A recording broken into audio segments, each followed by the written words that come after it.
Spiuk es una empresa dedicada al diseño, desarrollo y comercialización de producto ciclista.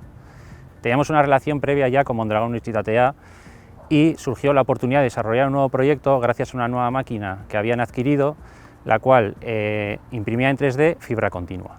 Y nos encajaba perfectamente en uno de nuestros objetivos, que era cómo mejorar las propiedades de las suelas de ciclista. Bueno, ni 8 hilabete jardun nituen proiektu honetan lan egiten. Lehen zati batean izan zen orain dauden zolen analisi bat egitea eta ikastea ze produktu mota ari ziren garatzen fabrikazio gehigarriarekin.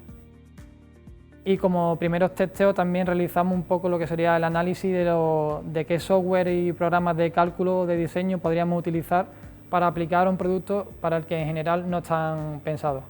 Finalmente, iterando con los resultados y con la ayuda de compañeros, conseguimos simular el ensayo mecánico de una pieza fabricada por Composite.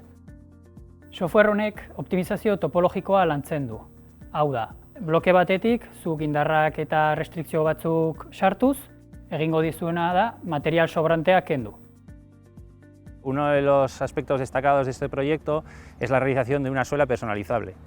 Al final, el ciclista es muy exigente con el material que utiliza y el poder adaptar cada suela a los requerimientos específicos de cada uno de ellos nos permite aportar un valor añadido sin igual ahora mismo en el mercado.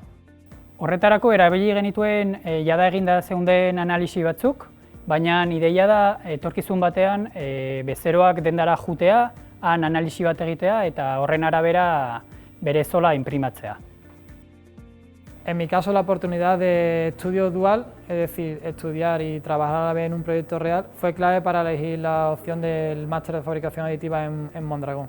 Trabajaba diariamente rodeado por profesores, investigadores y compañeros que tenían mucho conocimiento en la tecnología, lo cual hacía que el acceso a información técnica fuera bastante sencillo.